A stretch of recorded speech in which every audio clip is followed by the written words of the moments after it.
Imagine being CEO of a company or leader of a department for 14 years and destroy 30% of the value. I agree, stock value is not everything. But if you want to see what's the impact is you're able to create, that's the impact. And that's the difference of the CEO or the leader of a department. This is the US today, 32 million companies. And as you could see, 6% of them do less than $1 million in revenue. We tell people it's no one really teaches you how to be a CEO or a leader. I'm going to go into each of the stages to really understand their focus, the priority, the barrier, the ability you have to develop. But most important, what decision you have to get right.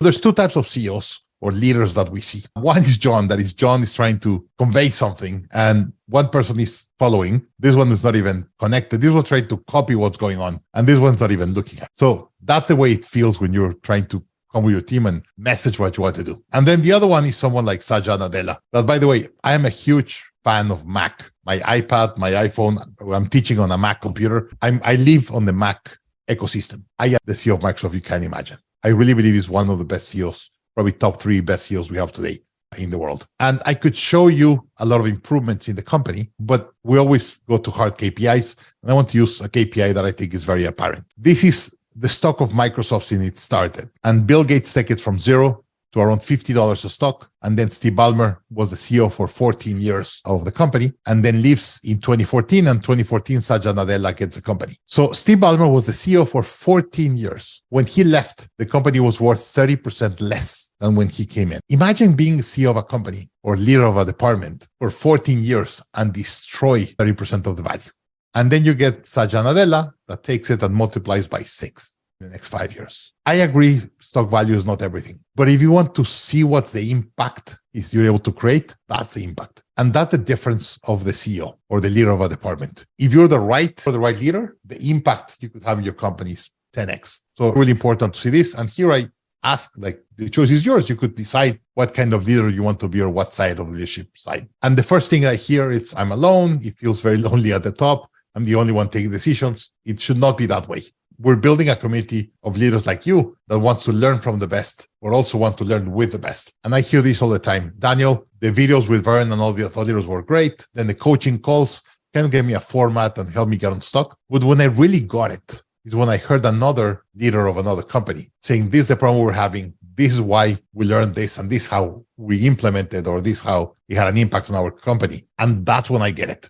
When I hear with someone at my same level of understanding. So everything we do at the Growth Institute has those 3 levels. The teaching with the thought leader that are proven, then all the coaching to make sure you give you the right path and we help you get unstuck. But then we have the community to have a conversation with the rest and really be able to understand why you're doing what you're doing. And the other thing that we tell people is no one really teaches you how to be a CEO or a leader, really understand. And for me, was Vern teaching me scaling up. That was the first time that I understood what it was to be a CEO. I learned with Vern in MIT in the year 2000, and it was game changer to really understand what it was for me to be a CEO. All right, now let's get into stages. And this is the US today, 32 million companies. And as you could see, 6% of them do less than $1 million in revenue. So if you already do above $1 million in the US, you're already in the 4%. I have the same numbers for Mexico. Mexico's around $400,000, $500,000 revenue per employee. India is around $18,000 revenue per employee to cross the, let's say, this mark. The US around $120,000 revenue per employee. So depending on the complexity, that's what it takes you. And very few companies are able to scale. That's why, for me, that Vern put on the book is so important. Why so few companies make it and why the rest don't? So really important to understand. And the other thing that I read from here is there's a valley of death that you have to go through in every stage, from one stage to the other. So what took you here won't take you there. So what took you to $1 million will not take you to 10. The team, the strategy, the clients, the attention, the tools, the systems that you have in your company will not take you. So these tools that we're giving you will help you go through this valley of death in a more organized way. So you could do it faster. Less companies will die, but most importantly, will reduce the drama of going through the valleys. And one of the first things that I recommend, and you see it on Scaling Up, get your BHAG. Get your long-term goal. You have to have like a North Star. And the why, I found it in this book by Dan Sullivan. He said human beings overestimate what they could achieve in the short term, but underestimate what they could achieve in the long term. So if you put a long-term goal, your probability of you crushing it much higher. If you just put short-term goals, you usually miss your short-term goals. And then the next time you put a smaller goal and then a smaller goal because you're tired of failing and you try to lower just for you to get it. And that kills the company. If you want to scale, you have to put big goals, big dreams, put them long-term. And if I've been reading a lot of books and a lot of methodologies, and they all have the same thing, scaling up exponential organizations. This one with Dan Sullivan, they all said you have to start with a long-term goal of what you have to do. By the way, I took a class with this author last week, Trey Taylor. He says the CEO only does 3 things. Vision is number one thing that you have to do. So you have to start with a vision. And it's really important. That's why with scaling up, we said you want to put everyone on the same page, but you first have to write the page. And that's what the one-page plan is all about. And I'm going to put some videos here to kind of drive the message. What's that one thing? Put it into place. Take your company purity to game changer in record. How do you inspire an entire organization? How do you attract and retain the best talent in the world? The answer is you must have a massive transformative purpose, or MTP. An MTP is not a mission statement. It is not a big goal. It's not motivated by profit. It's not a tagline. It's not a slogan. It's the soul of the organization. It goes way beyond mere marketing. Filter and a guide and a North Star for everything you ever do. A game changer. It drives all of your effort. It unites your workforce. It's the reason why your team gets up at 6 a.m. at your company. It's the reason why they become evangelists for your cause. When I joined Peter Diamandis at Singularity University, one of the biggest factors was the MTP to positively impact the lives of 1 billion people. Peter often says, find something you would die for and live for it. That's the power of an MTP. In my book, Exponential Organizations, this was the single thing that every single one of the fastest growing companies had in common. They all had that North Star. So how to go from an ordinary mission statement to an MTP? It's huge, it's audacious, it's inspirational. It's focused on one major goal, objective, or problem space. And of course, that objective has to be massive. It's unique to your company. Nobody else should have the same one. Look at the huge wait lines that form for each iPhone release, or the huge crowds, the massive crowds watching every SpaceX launch, the cheer that goes up every time they launch a rocket. It wasn't that long ago that America had become blasé about space travel. But Elon Musk has turned completely on his head with his MTP of making humanity a planetary species. It's about radical transformation for your industry, for the community, or for the planet. The best MTP is about transforming mankind. But the vision doesn't have to be on this scale to be it. If I said to you, organizing the world's information, you might recognize that as Google's. That's their why and their filter for everything. Thousands of people want to speak at a TED event. And when choosing their speakers, they ask themselves the question, is this an ideal worth spreading? Here's one way to come up with your MTP. What question would you ask yourself that would ensure that you stay inspired to make a dent? Everybody involved would charge a forward right alongside you. So let's get to work on your massive formative purpose. You can create an MTP for your company, for a community, or even a personal one for yourself. I have a simple 1, 2, 3 process for creating your own MTP that I've described on the blog post we linked to on this page. So go to that page now and start working on your massive transformative. Right. So I love the phrase saying you have to find something you're willing to die for and live for it. Something that will keep you and your team inspired and engaged for a long term. And that's your big hack or MTP or whatever you want to call it. But it's something that will keep everyone engaged for a long term. And this is, we all know the compound interest formula for financial compound interest. That's what you create when you put a long-term objective. You create compound interest with the work and everything you're doing in your company to be able to scale. All right. Now let's go into really understanding the 4 stages and what you have to do. So I'm going to go into each of the stages to really understand their focus, the priority, the barrier, the ability you have to develop. But most important, what decision you have to get right on scaling up. And what really determines the complexity is the amount of team members that you have in your company, not revenue, it's team members. The amount of people that you have in your company really drives the amount of drama and complexity. That's why we always talk about hiring just the best and make sure you hire slow, fire fast. And everything we do with top grading and hiring is precisely to make sure we have the best team always. So let's go to stage 1, 1 to 5 team members. And here the entrepreneur is everything. You take all the decisions, you sell, you write the strategy, you produce, you do everything. What's the main thing you have to do? Product development or product market fit. I want you to identify if your product or service really has a fit in the market. What's the right pricing, packaging, messaging, all that. You're really figuring out if your company has a future in the market. If you're not adding any value or you're too expensive or you're not spending right, that gets you out of the market. So really understanding product market fit. And of course, you're validating the business model. When you have a business model, you have a lot of assumptions. And here you're validating your assumptions and making sure your business plan or your business model is right. And you have to do the adjustments based on reality. And then the barrier is market dynamics. You don't understand how your competitors compete and how they retain clients and how they charge them and all that. You have certain assumptions and you're validating them, but you really have to validate them, really understanding the market dynamics. And once you get that, you're able to scale and go to a next level. The ability that is going to help you do this is marketing. And marketing is a way for you to communicate to your client what you want to sell them and for your client to tell you how much are they willing to buy and if they're willing to buy from you. And it's just a conversation to be able to validate your assumptions and, of course, validate your product market fit. And then it's all about strategy. Here's the stage that you have to do your one-page plan based on reality, not based in assumptions. My name is Chris, professor at the Harvard Business. And out with me is all related to innovation. We decided that the way we teach marketing is at the core of what makes motivation achieve. The most helpful way we've thought of it so far is that we actually hire products to do things for us. And understanding what job we have to do for which we would hire a product is really the key to cracking this problem of motivating customers to buy what we're offering. So I wanted just to tell you a story about a project we did for one of the food restaurants. They were trying to boost up the sales of their milk. They had just studied this problem up to the zoo. They brought in customers who fit the profile of the quintessential milkshake consumer. And they give them samples and ask, tell us how we can improve our milkshakes so you buy more of them. You want it chocolatey or cheaper, chunkier, chewier. They get very clear feedback. They would then improve the milkshake on those dimensions, and they had no impact on sales or profits whatsoever. So my colleagues one day was, what job arises in people's lives that cause them to come to this restaurant to hire? So we stood in the restaurant for 18 hours one day and just put very careful data. What time did they buy these milkshakes? What were they wearing?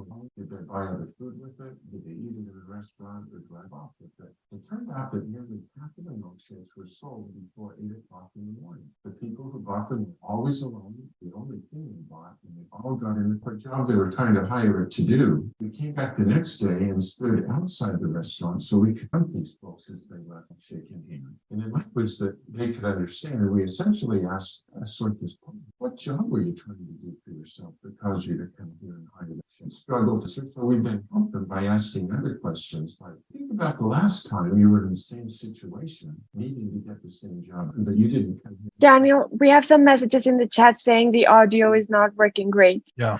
1 second. Let me try to do one more. We're trying a different. Are you seeing the screen again? Now we are. You are. So I changed something. Let me know if it works. On his mind. And that was, yes. I wonder what job arises in people's lives that cause them to come to this restaurant to hire a milkshake. So we stood in a restaurant for 18 hours one day and just took very careful data. What time did they buy these milkshakes? What were they wearing? Were they alone? Did they buy other food with it? Did they eat it in the restaurant or drive off with it? It turned out that nearly half of them were sold before 8 o'clock in the morning. The people who bought them were always alone. It was the only thing they bought, and they all got in the car and drove off with it. So to figure out what job they were trying to hire it to do, we came back the next day and stood outside the restaurant so we could confront these folks as they left, milkshake in hand. And in language that they could understand, we essentially asked, excuse me, please, but I got to sort this puzzle out.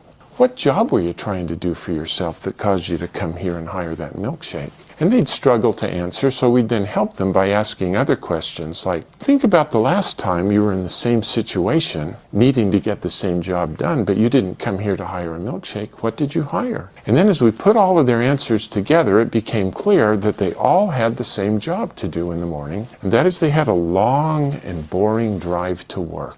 And they just needed something to do while they drove to keep the commute interesting. One hand had to be on the wheel, but somebody had given them another hand and there wasn't anything in it. And they just needed something to do while they drove. They weren't hungry yet, but they knew they'd be hungry by 10 o'clock. So they also wanted something that would just down there and stay for their morning. Good question. What do I hire when I do this job? I've never framed the question that way before, but last Friday I hired a banana to do the job. Take my word for it, never hire bananas. They're gone in 3 minutes. You're hungry by 7:30. If you promise not to tell my wife, I probably hire donuts twice a week, but they don't do it well either. They're gone fast, they crumb all over my clothes, they get my fingers gooey. Sometimes I hire bagels, but they're so dry and tasteless. Then I have to steer the car with my knees while I'm putting jam on them, and then if the phone rings, we got a crisis. I remember I hired a Snickers bar once, but I felt so guilty I've never hired Snickers again. Let me tell you, when I come here and hire this milkshake, it is so viscous that it easily takes me 20 minutes to suck it up that thin little straw. Who cares what the ingredients are? I don't.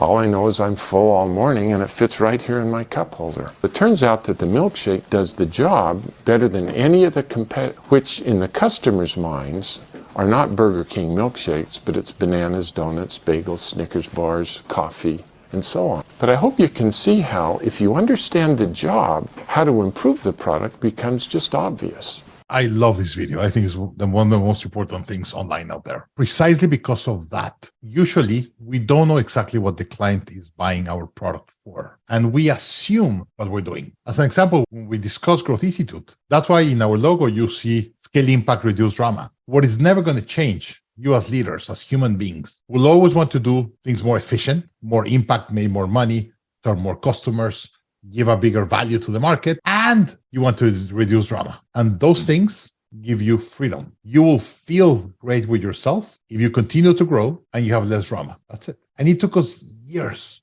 to get it right. But that's what you guys want as leaders. And you're going to want it today when you're doing 100 million revenue, when you're doing $1 billion revenue. And I don't care if you're here in China, England, I don't care. We all have the same need. So once you understand what your client needs, then you have a product on the market. It's really important to understand why you're doing what you're doing. That's most important thing on stage 1. Stage 2, 6 to 15 employees, you have to stabilize revenue. Your expenses are fixed and your revenue is like this. You have a big problem on keeping revenue. By the way, can you see it? The things I have when I improve for video, then if I have the camera, you don't see, you see like a black box. So sorry, I had to change that, but I'm going to be changing my eyes. Right. So in this stage, you have to, once you figure out your product market fit and what you're adding to the market, you have to figure out a model for having stabilized revenue or recurring revenue. So if I invest $1 or a meeting or X amount of time, can I get $1 of revenue or can I get $5 to $100 of revenue? You have to build a system that will guarantee revenue. You could not scale if you don't have a product or a service that really adds value in the market, and then you have an efficient way to sell it. That's it. So in stage 2, you have to figure out how to sell it correctly. So you have to, and that will help you stabilize sales and revenue. So you could also stabilize your expenses. If you have unstable revenue and you have stable expenses, you're going to lose your hair. You're going to age a lot in stage 2. And this happens very common. The barrier that will need to learn to be able to go through this is leadership. You have to learn how to delegate. And for you to be able to delegate, you have to start building systems and processes or checklists for the team to be able to understand what you expect of them on the delegation. And the decision is all about team and cash. Don't run out of money. That's why you need to have stable revenue. And you start hiring specialists, not generalists. On stage 1, you hire a generalist because you don't even know what you need. You just need hands. So warm bodies. If they have a pulse, you hire them. So it's really important that on stage 1, you hire whoever you can to help you build your business. Once you go to stage 2, you have to be way more strategical on who you hire when you hire them. Of course, rule number 1, never run out of cash. And by the way, going back to this book, number 3 is having the money the company needs. So number 1 is the vision. Number 2 is get the right team to be able to run things. Number 3, make sure you have money to run your business, right? Don't run out of cash. And that's precisely you're doing scaling up that is going to help you with the vision. And that's why you're getting the class on cash with Alan Mills and the class on team, on top grading. Those are 3 things you have to do. And by the way, I just read this book a couple of months ago, not before. It's always there. One more. According to the latest research, 3 out of 4 companies that are backed by venture capital fail to return the capital that goes into them. And fewer than 1 in 10 deliver anything like what they've promised to investors. Even after you've gotten past a seed or an angel round and you're ready, you say, for a Series A, which might be what you're thinking about now as you want to jumpstart your growth. The odds are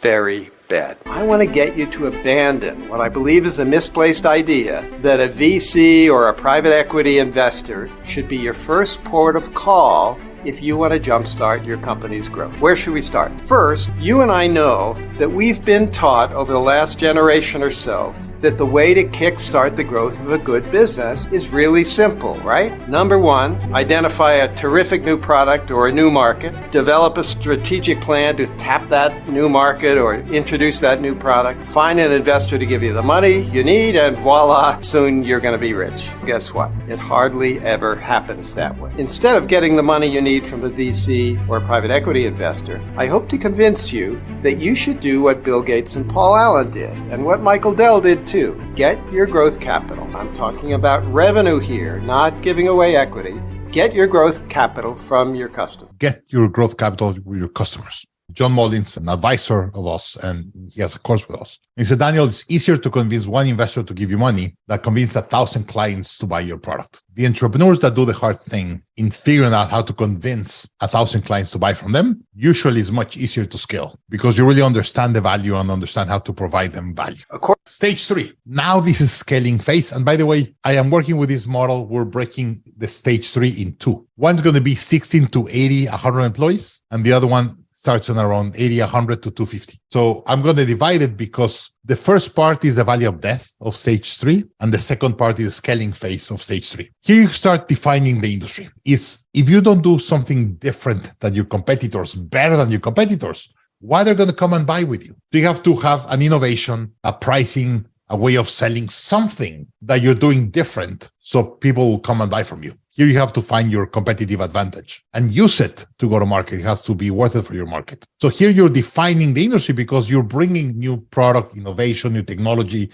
new way of doing things, and you're defining how the industry operates. The priority, scaling. Now is the right time to scale. Now is the right time to put fuel into the tank to really take your company to the next level. What is the barrier that doesn't allow you to scale? Is infrastructure. You need to build infrastructure in 2 areas: systems and processes, technology, all the physical stuff, plus people. You have to invest in hiring people that know how to build what you want to build. And you're going to bring experts in certain areas of your business that will have already run a company or run a department in that area, in that level, so they could help you do that. At the beginning, you're kind of growing the company with your team. Now you have to have a mix of the people that you bring from the outside and the team that you grow to the next level. It's a combination of both. So you have 2 infrastructure problems: people and systems and technology. Ability, you have to align and simplify. That's why the 1-page plan. You have to get 5 priorities, 3 KPIs, 2 key measures, just move forward. You have to simplify the strategy, just focus on what works, and have everyone align in a simple way. If you do that, then it's going to help you scale. And the decision is all about execution. It's all about being very disciplined the way you execute and take your company to the next level. That's what you're learning with scaling up. And what I usually tell companies is when you're in stage 3, you have to turn your chart around. Now the CEO is here to help their team. Up to stage 2, they work for you. When you pass stage 3, now you work for them. I go with my head of finance or my head of technology or my head of marketing, and I said, hey, what do you need to do your job? I hope that my head of finance know more about finance than I do. If I'm going to teach them how to do finance, I don't have someone good. I need to bring someone that is better than me, or hire someone or run someone that is better than me, and then coach them and help them do things better. But now I cannot tell them what to do. If I tell them what to do, I'm done. I have to, for them to tell me how to do the best marketing campaign, how to double sales, how to improve my finance, how to improve my technology. And my job is to coach them and help them be better leaders so they could do that better in my company, more efficient, and then they are able to scale my company. As an example, this is the org chart of growth. So the way we did it is we went and read 5 or 6 books of the new trends, and we came up with this. So let me kind of walk you through this. First, we have a CEO team. It's a full team. It's not just me. And I have an expert on leadership and HR that she doesn't work for me full time. She's the CEO of another company, and she coaches me and coaches my team on HR and leadership stuff. I have an execution leader, my head of operations that really runs the company. I have my executive assistant, and I have a couple of executive assistants that help me do things. And then all the relationship of the thought leaders, I have a couple of people external that help me with relationship with thought leaders and who are going to bring and how we're going to bring them and the course and everything. Why this has to stay here in my company, I could not send anyone to negotiate with Vern on how to do the class. I am the one talking with Vern and all the other thought leaders, making the relationship, understanding why their course, how to the course. And once we sign the contract, then we send that contract to the content team. So the content team build a course. And they're in charge of the video production, instructional design, really build a course. Once the course is built, then we send it to the growth team and said, growth team, we already built this course. Go out and sell it. And the growth team has client acquisition, that is the marketing, and then client monetization or online monetization, that is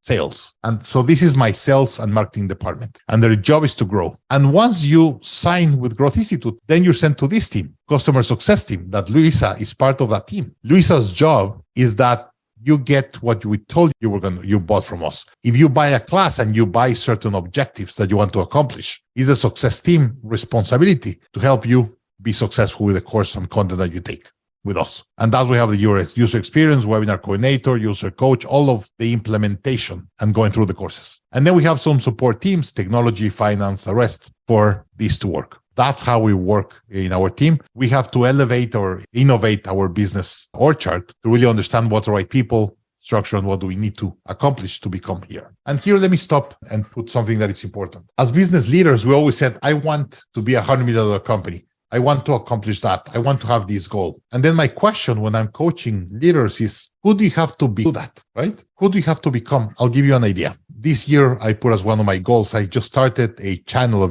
in English, and I want to have 1 million subscribers in the next 3 years. That's my goal. I want to have 1 million subscribers in my YouTube channel in the next 3 years. And because I didn't have time to build content, I was telling my team, hey, go and recycle content and put it in my YouTube. And I was getting some views, but I was not getting signups and registrations. So I got really mad with it. And then I said, okay, I'm going to see what everyone that has over 1 million subscribers, what do they do differently? And I realized they create high content or high level content. They do it consistently.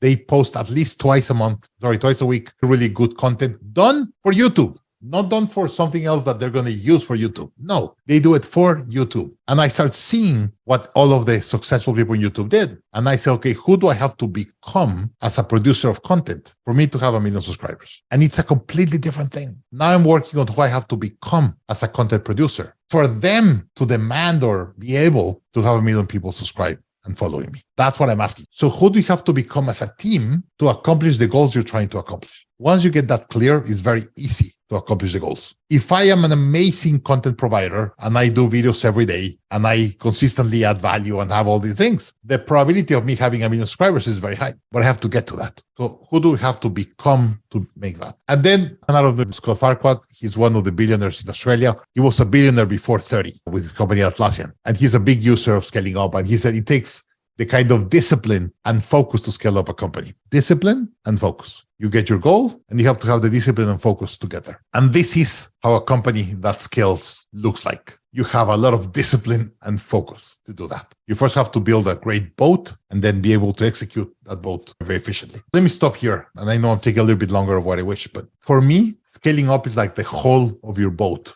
like the base of your boat. People say, Daniel, I want to scale my company. I'm going to buy a really big engine to scale my company fast. And I was like, yeah, but if you have a shitty product, you could have an amazing sales team. You're still not going to scale. So for me, scaling up is the whole of the boat. You get a whole of the boat that is not aerodynamic, has holes, water already came in, the paint is rusted. Yes, you could buy a big boat, a big engine, and you're going to move it, but it will take you a lot of energy to move it, and you will throw a lot of water out, and that's all the drama because you have a very inefficient boat. Scaling up is going to help you make a very efficient aerodynamic operation. You're going to cover all the holes, get all the water out, paint it nicely, and now you have an amazing boat. Now you could put an engine that moves it really fast. That's what scaling up is all about. You are building an amazing boat, so you could really stop pushing it. Hey, is someone having trouble hearing me now? Oh no, that was just the audio. Okay. And then stage 4, you have to dominate your industry. Now you're talking about revenue, share of the market. I have 5% of the market. I'm going to have 6% of the market, 70% of the market, or whatever. You have to reinvent continuously. Why? You start building an immune system that made your company who you are and will allow not your company not to die. But what happens?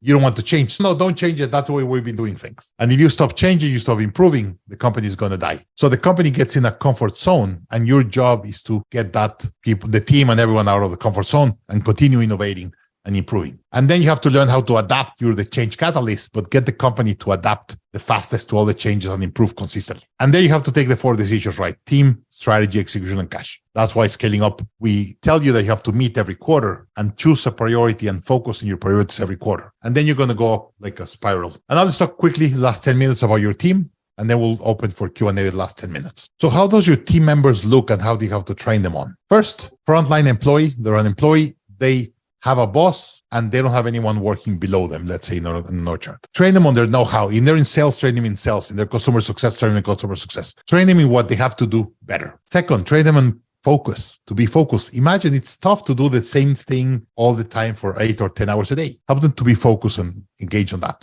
Second, productivity and results. Usually it's someone that is a front line. In their mind, they say, I'm working for you 10 hours a day or 8 hours a day. I expect you to pay me this per hour. And they have a mindset of time per hour or money per hour. I changed that to productivity and results. Hey, instead of producing 10 units in an hour, how can we help you produce 15 or 20 units in an hour? The more units you produce, the more value you create for the company, the more we're going to be able to pay you. So change our mindset to productivity and results.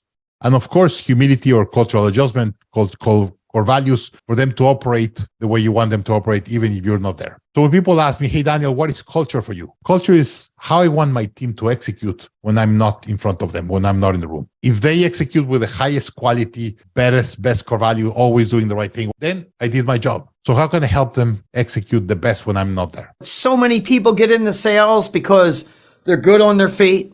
They like interacting with people. And they go into the marketplace and they show up and throw up. Let me tell you.